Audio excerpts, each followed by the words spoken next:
கோதுமை மணி மண்ணில் விழுந்து மடியாவிட்டால் அது அப்படியே இருக்கும், அது மடிந்தால்தான் மிகுந்த விளைச்சலை அளிக்கும் என உறுதியாக உங்களுக்கு சொல்லுகிறேன். யோவான் 12ஆம் அதிகாரம் 24வது வசனம். வாழ்க்கை அப்படின்றது ரொம்ப ரிஸ்க் தான்.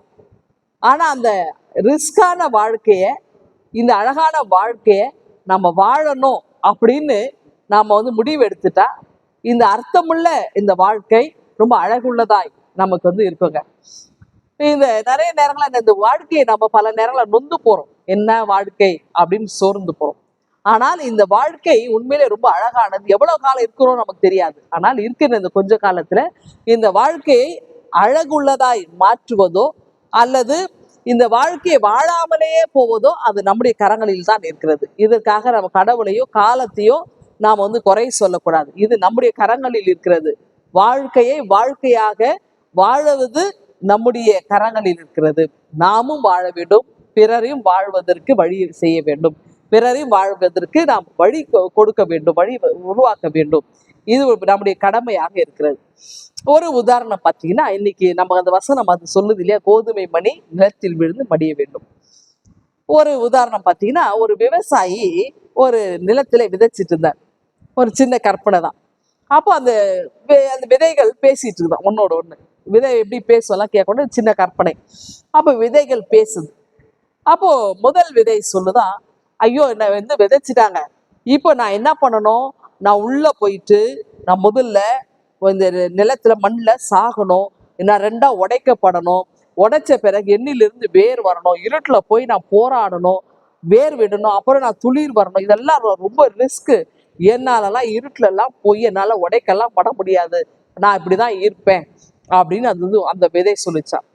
இன்னொரு விதை சொல்லிச்சான், அப்படியெல்லாம் இல்லை, நான் உடைக்கப்படுவேன், நான் ரிஸ்க் எடுக்க நான் தயாராயிட்டேன், நான் என்னை உடைக்கப்பட்டு போய் உள்ள கல் இருக்கும், இல்லை பாறை இருக்கும், இல்லை மண் இருக்கும், எதுனா இருக்கும், நான் முட்டி மோதி அது கிட்ட போய் நான் என்னுடைய வேரை ரொம்ப ஸ்ட்ராங் ஆக்கி ஆணி வேராக்கி நான் அதுக்குள்ள அப்படியே நான் பெருசா வருவேன்.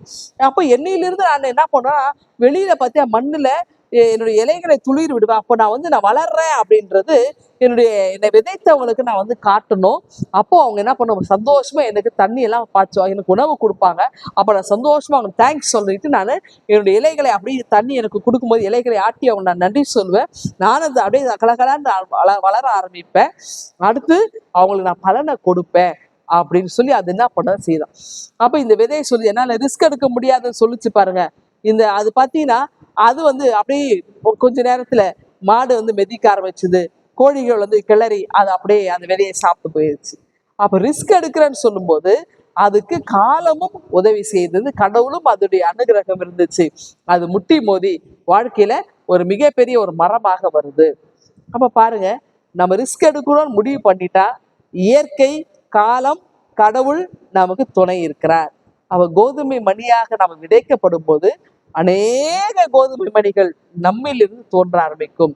கடவுள் நமக்கு துணையா இருப்பார். அப்போ ஒரு பிரச்சனை இருக்குன்னா நம்ம அதை கண்டு நம்ம ஓடி விடாதபடி அதிலே நம்ம உழன்று நம்ம எப்படி ஆகிலும் அதை நம்ம ஃபேஸ் பண்ணுவதற்கு, வாழ்க்கை இப்படிதான் இருக்கும், அப்போ நம்ம அதை வாழ்ந்துதான் ஆகணும் அப்படின்னு சொல்லி நம்ம முயல்வதற்கு நம்ம வரும்போது, ஐயோ இதெல்லாம் என்னால் ரிஸ்க் எடுக்க முடியாது, நான் இப்படிதான் இருப்பேன்னு ஒழியாம, இல்லை நான் முட்டி மோதி என் வாழ்க்கையை நான் வாழ்ந்தாகுவேன், போராடுவேன், இறுதி வரை நான் நிற்பேன் அப்படின்னு நம்ம நிற்கும் போது கடவுள் நமக்கு துணை நிற்கிறார், கடவுள் நமக்கு உதவிகரம் நீட்டுகிறார், கடவுள் நமக்கு இறுதி வரை நமக்கு மிகப்பெரிய ஒரு பக்க பலமாக இருந்து நம்ம வாழ்க்கையை வெற்றியாக வாழ்ந்து முடிப்பதற்கு ஆண்டவர் நமக்கு துணை செய்கிறவராக்கிறார். அப்புறம் என்ன, நீங்க ரிஸ்க் எடுக்க தயாராயிட்டீங்கன்னு நினைக்கிறேன். ரிஸ்க் எடுப்பதற்கு ஆண்டவர் உங்களுக்கு துணை செய்து காப்பாராக.